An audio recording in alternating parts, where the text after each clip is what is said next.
$2,200 a month. That is what a brand new recruit earns the day they ship to basic training. Yes, you get paid.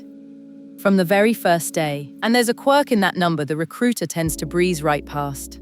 Your first 4 months, you're paid a little less. Then, on one specific day, it jumps. Circle that date in red, because most recruits never notice it happen. Lewis here. Take the myth people still repeat, that basic training is some unpaid tryout you survive before the real job starts. It never was.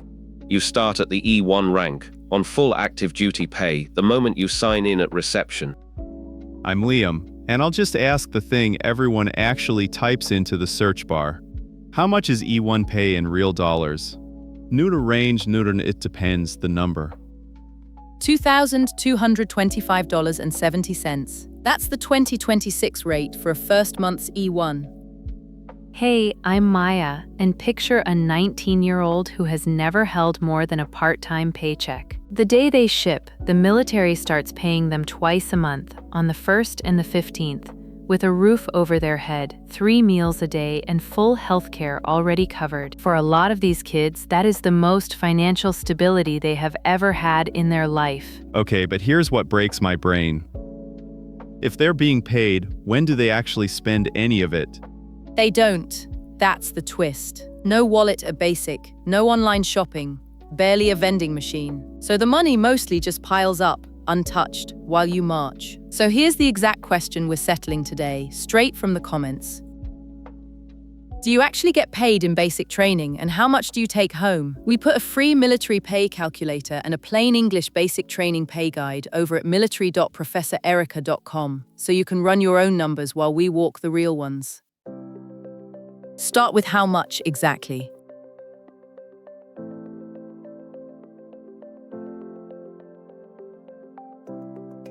Here's what trips people up. The real answer is 2 numbers, not 1. And this is the seam that holds the whole thing together, so let me lay it flat. For your first 4 months of service, which covers basic and most of your job school, you earn $2,225.70 a month. Then the day you cross that 4-month mark, your pay quietly bumps up to $2,407.20. Same rank, same you, just a longevity line the pay chart draws at 4 months. Wait, so it's not a promotion. Nobody hands you a certificate, the number just changes on its own? Which number though? There are 2 E1 rates on that chart, and people quote the wrong one constantly. The higher one, at 4 months. And no Liam, no ceremony. The pay system reads your service date and pays the next rate. Look at where that money even comes from. The Department of Defense funds it, and an outfit called DFAS, the Defense Finance and Accounting Service, actually cuts the check. And you never apply for it. No form, no request. That part matters more than it sounds. You don't chase your base pay like a benefit you have to fight for. It's automatic. It's the same starting rate whether you're Army, Navy, Air Force, Marines, Space Force, or Coast Guard, and it lands like clockwork on the 1st and the 15th. Fair, and I'll correct myself on one thing. I used to tell recruits the jump happened at graduation. It doesn't. It's the calendar, not the ceremony. Nora had that right. Good. Numbers settled. Now the part that shrinks it, what they take out before it ever reaches you. Let me pause for just a second, because this genuinely helps. If you are getting value here, hit that like button, then subscribe and ring the bell. It costs you nothing, and it is the single biggest thing that keeps these videos coming.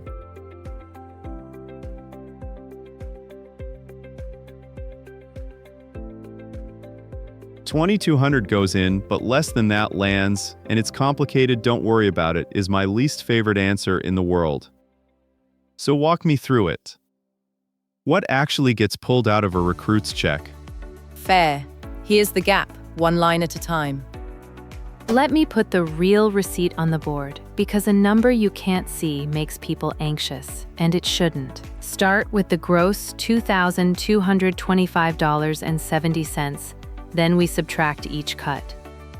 Start with the one nobody escapes, Social Security and Medicare, together 7.65% straight off the top. On this check, about $170. Then the one that shocks people, about $26 for life insurance. It's called SGLI. And yes, they insure a 19-year-old for a full $500,000 automatically for the price of 2 coffees. Hold on. They take life insurance out of a teenager's paycheck? Is that even something you're allowed to say no to? You can drop it to a lower amount or decline it entirely, in writing. Almost nobody does, and honestly, they shouldn't. I've watched that $26 be the only thing standing between a young family and ruin. It is the best deal on that whole pay stub. Then a little federal income tax, though at E1 pay it's small, and it depends on the W-4 you filled out at reception. So when the dust settles, a first month's recruit clears somewhere around $1,900 a month in hand. Not the $2,200 on the poster, but close. And here's the quiet payoff nobody expects.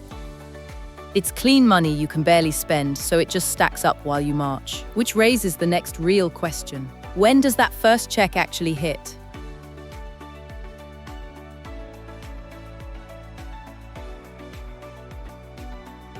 First things first, at reception.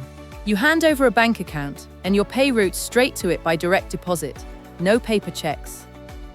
And where does a recruit actually see all of this? The rates, the deductions, whether the check even came? One place, a government site called myPay, and every service member lives on it. Your leave and earnings statement, your deductions, your direct deposit settings, all right there, the moment you can get to a screen. But that very first check confuses everyone. It's often partial, and the timing feels off.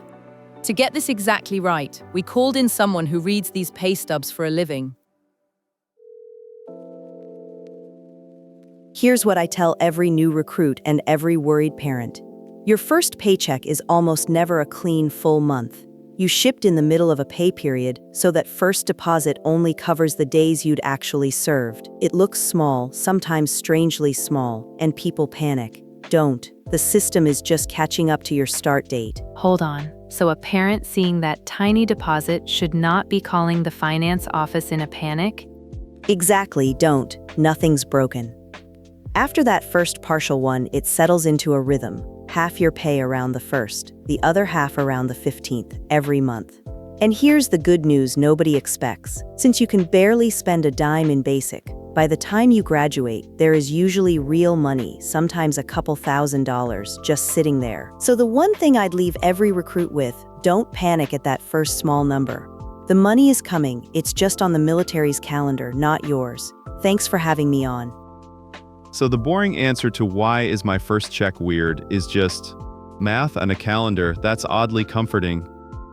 Comforting, and worth telling every parent watching. The check looks small first, then normal, then it grows. Now, the thing that's missing from all of it in basic, the allowances.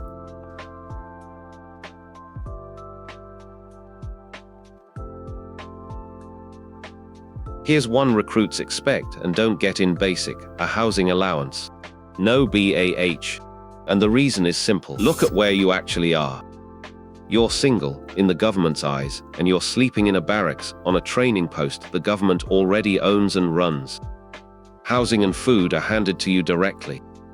And that's the honest logic, so let me connect it. BAH, the basic allowance for housing, exists to pay for a place to live when the military isn't already giving you one. In basic, they are. Same with BAS, the food allowance. You're eating in the dining facility 3 times a day, so you don't get a check to buy groceries you're not buying. So the allowances aren't gone, they're just waiting for the moment you actually need them? That's it. They switch on at your first permanent duty station based on rank, dependence, and location. And here's the part that should make a recruit sit up. Because BAH is tax-free, and in an expensive city it can rival your entire base pay. That's the real jump. Not the base number, but everything that stacks on top of it once basic is behind you. So look at the ladder. Basic is the bottom rung, and it does not stay there long. Run the climb. First months, $22.25. At 4 months, $24.07. Make E2, $26.98. E3, $28.37. And an E4 with under 2 years is already at $31.42 a month. before $1 of allowances. That's the honest picture. The starting number is modest on purpose, but the trajectory is steep, and the allowances waiting at the top are where the real paycheck lives. Which sets up the real fight. That starting number, is it actually enough? Two of us genuinely disagree.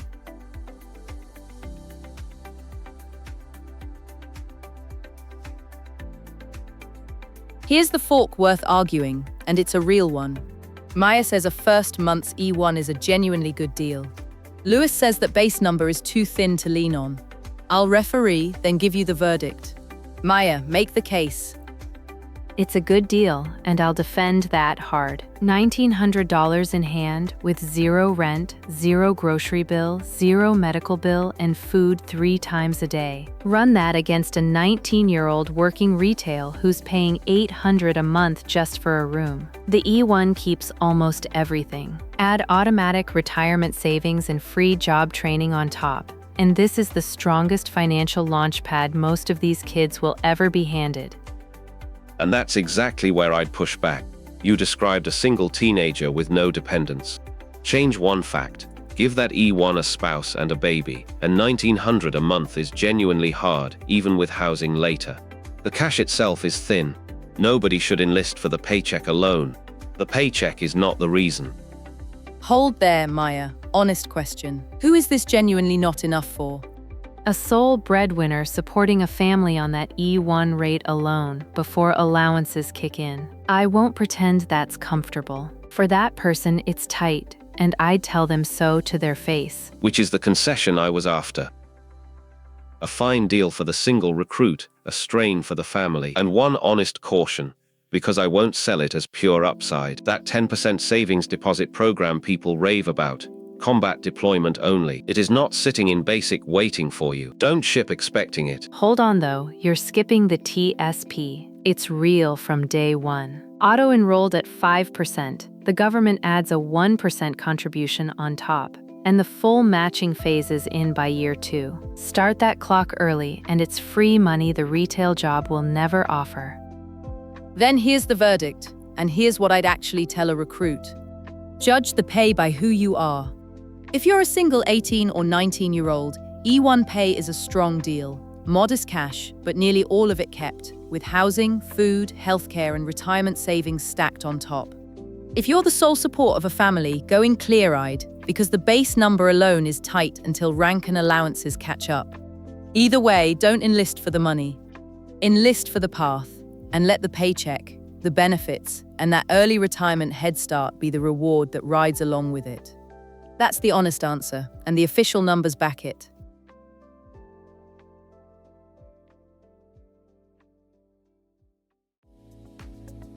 Quick landing. Yes, you're paid from day one of basic.